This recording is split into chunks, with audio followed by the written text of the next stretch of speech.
Okay, so I'm sure everyone is familiar with this equation. Am I right? Okay, so everyone working in DRR knows this by heart, and translating this equation to social technologies for DRR draws heavily on the social sciences, especially with risk there, vulnerability, capacity, even hazard, which is part of the physical environment, but the understanding of hazard and its impacts on populations is very social. So next slide, please. So let me also, next slide, please. Okay, so let me give you a brief introduction on how the social sciences could contribute to DRRM. First of all, the social science perspective views risk, also referring to the risk vulnerability capacity equation earlier. It views risk perception and vulnerabilities as social constructs that are shaped by culture. So even the understanding of hazard and how people would respond to hazards are also formed by cultural constructs. Disaster preparedness and mitigation measures would benefit from using the social science perspective in the RRM because disasters are actually never natural, because therefore there's a need to demonstrate that people have the capacities for resilience against hazards. So it's not that we're starting with a zero capacity here, but there are capacities present in individuals and in populations that can be built for resilience against natural hazards. Okay, next slide, please.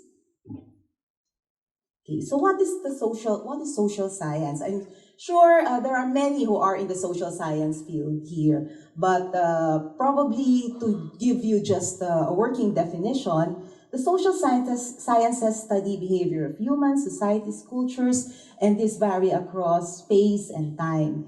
And at least from, in the College of Social Sciences and Philosophy here in UP, we have these various disciplines, except for economics, which has its own school, apart from the College of Social Sciences and Philosophy. So we have the disciplines of anthropology, sociology, psychology, history.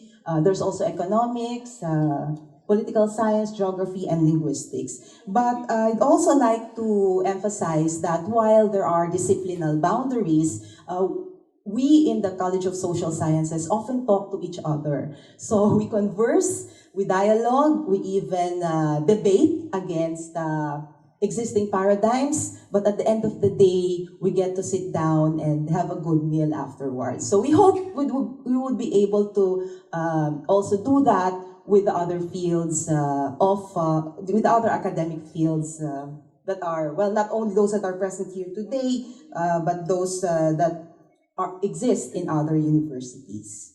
Next slide, please. Okay. So if I may introduce you to some of the core concepts in the social sciences that are relevant to disaster studies. So these are just some of those. First of all, there's the concept of culture, and I've put here in the slide the classic definition that was developed by Sir Edward Burnett Taylor in 1871. It more or less covers a lot of things, but the important thing I suppose that this definition has is that it's shared and it is acquired. Okay, and then there's also social organization or structure. Again, earlier in Congressman Salceda's talk, he mentioned the family as a form of social organization and how important the family is in the implementation of the RRM programs. Okay, and then there's also perception of risk or perceptions of risk. Many of the studies on risk perception have been done in the domain of psychology, but there are a few emerging studies now that look at how culture also shapes risk perception. Okay. And then, next slide, please. So we also have collective memory and how in disaster studies it's important to figure out how to harness collective memory for DRR. So we're doing some research work on this area now, and hopefully we'll be able to finish this research project in the near future. And language, we've been talking about risk communication. So it's not just about sentence construction, use of words, but language in its use as a way of communicating risk. And then place and space. Hazardous spaces, as defined by communities, may not necessarily jibe with the safe spaces that have been prescribed by hazard maps, for instance. So it's important to understand also people's understanding of what is safe and what is not safe. Doing a study post-Haiyan, we found out that the safe areas that were defined for evacuation did not necessarily jibe with what people thought were safe spaces. Therefore, the hesitance to move or to evacuate to those evacuation centers. Okay, next slide, please. For this afternoon, I shall present results of a few studies on gender and disaster that I've been involved with, considering the time allocation and the broad scope of the social sciences. I thought that it would be best to focus on one important issue in using the social science lens, and that is gender. Certainly, there are other equally pressing issues where the social science lens can be adopted, but I chose to focus on this one for this afternoon to be able to more thoroughly illustrate the usage of the social science lens in one of the issues in disaster risk reduction and management. And it's also fortunate that earlier Congressman Salceda also did point out gender, and the Honorable Ambassador of Spain to the Philippines also pointed out gender to be a vital issue in DRR. Next slide, please. Okay, so these are the references that I used for my presentation this afternoon. I thought that the projects that I was involved with, because I had more grasp of the data, I would be better able to present this to you. Next slide. Okay, so first of all, gender norms are never set aside, or in some instances they are set aside, but in most instances they are not set aside, even in disaster contexts. We saw in one of the studies the lack of women's of the participation of women in disaster decision making. While they were the ones who attended the community meetings for disasters, when it came to decision making, they still had to consult before they made any move the husbands because of the structure in the home. No? So this is in one of the study. Women, children, and elderly were also viewed as vulnerable. They had to be protected. Men, on the other hand, were physically strong, and they could face hazards resulting to less injury. Therefore, in many of the evacuation programs, it was mandatory to evacuate the women, elderly, and the children first, while many men stayed at home to protect and safeguard their belongings. So in this instance, it also puts the men at risk against the hazards. So we're also looking at how men can be vulnerable in disaster situations here. Okay, next slide, please. Okay, then there's the multiple burden. Women bore the double burden or multiple burden of rebuilding, cleaning, repairing the house, because that was their domain post-disaster, on top of the usual day-to-day household chores. So that included fetching the water, ensuring that there was sound nutritional intake at home, taking care of the sick, cleaning up the devastated homes, because the men had to return to their jobs. So it was the burden of the women on top of the reproductive role at home. It was also the task of the women to seek means to augment their incomes, because even before the disasters, this was already their task. So post-disaster, nadagdag pa yon sa kanilang responsibilities. But the opportunities for women to seek extra income was reduced because of constraints such as childcare and other reproductive roles in the home. Slide, please. Okay.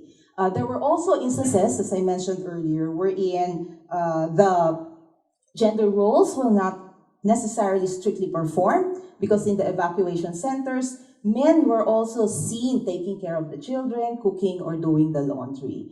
But this did not mean that there was necessarily gender equity or equality already in the evacuation centers, because even in disaster situations, the domestic violence did not stop. And this was recorded in the evacuation centers post-Haiyan, post-Reming, and other disasters that were covered by the study.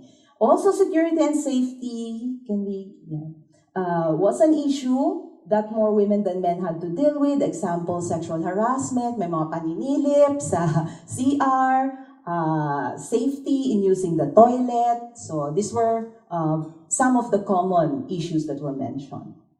Next slide. Also in the performance of traditional roles and rituals, indigenous peoples groups, including the IP women, were ridiculed for performing their traditional rituals. So they eventually gave in to social pressure and abandoned their traditional ways. No? So the way they dressed, the way they cooked, they were ridiculed for that.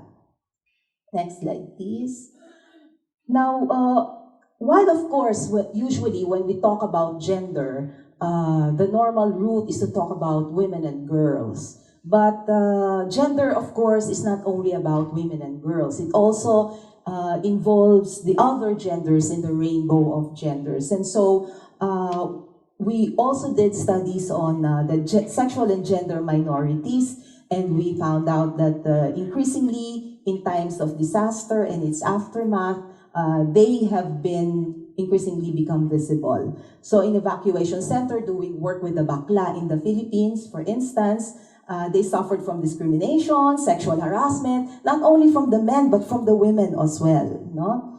Their personal grooming habits were ridiculed by the men in the restrooms. Pag ginagawa daw nila yung kilay nila, ay pinagtatawanan sila. No? And in post-Haiyan particularly, when they were asked, we had reports like this from our informants, when they were asked for identification documents prior to being given relief goods, and their ID cards did not match how they presented themselves before the people who were giving the relief goods, they were denied being given the relief goods. Hindi man ikaw yan sinasabi nila. Tingnan mo, iba itsura mo, iba yung nasa ID mo. So, this is part of the harassment that were experienced by some of the bakla in our studies. Next slide, please.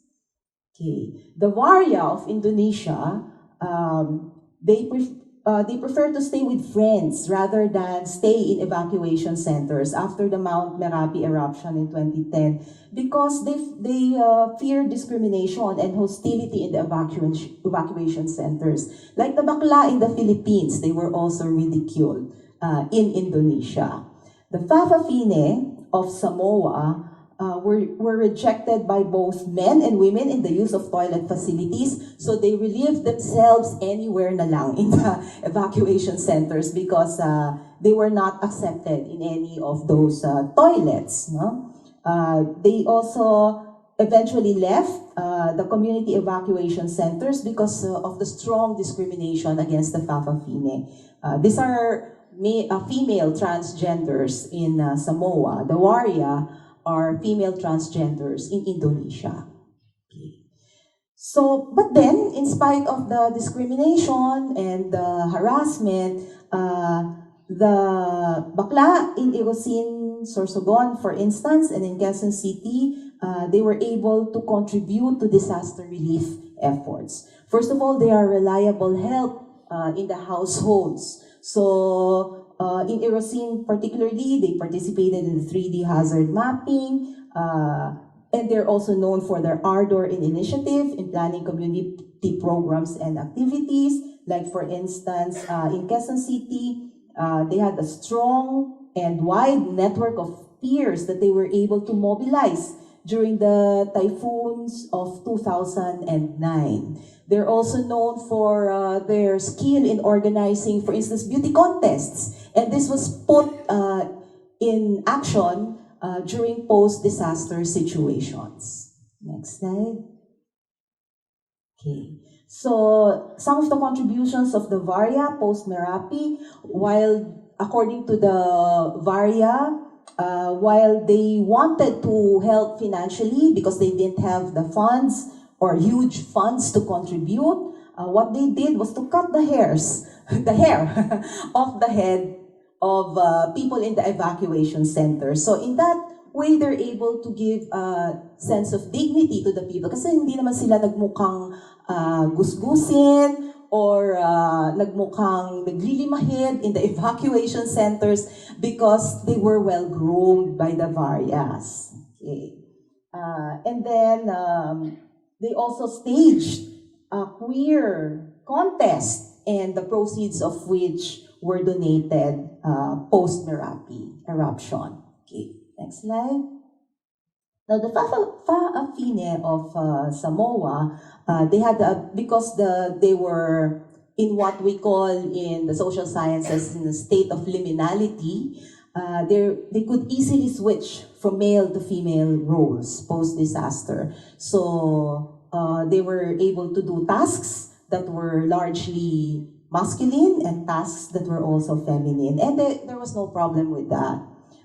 Also, they said that they did not have children, therefore they were able to focus on community building. Now, what was unique about the Samoan Fa'afine was that they were able to be at the forefront of relief operations in 2009 and 2012 tsunamis because they were organized and their organizations were recognized by the government. So the Samoa umbrella, the organization of Fa'afine of Samoa was a recognized member of the Samoa umbrella of NGOs, and because of this, they were able to contribute to disaster planning and raise issues and contribute to reducing risk for the Fa'afine of Samoa. Unlike, of course, in the Philippines, we do not have representation of the LGBT in our government organizations. Okay, next slide. Okay, so let me give now some of the insights on gender and disaster. First of all, disasters reveal the social divisions that already exist in societies even before disasters. Disaster impacts are also gendered. Gender norms shape responses to hazards. And oftentimes also post-disaster, the gender norms that may marginalize certain genders are exacerbated. Disaster impacts on one aspect of social life are intertwined with other aspects of one life such as class, ethnicity, and gender. It's good if you are a rich bakla, you can have access to resources. But if you are poor, you are bakla, or you are a poor woman, you are not in any political position, therefore you are not empowered, then disaster situations make you even more marginalized. Next slide. So gender and sexual minorities are further marginalized. They are invisible in disaster contexts in most cases. Crisis situations, on the other hand, crisis situations can provide platforms for gender and sexual minorities to demonstrate effective leadership, as in the case of the Fa'afine. And next slide. Thank you very much.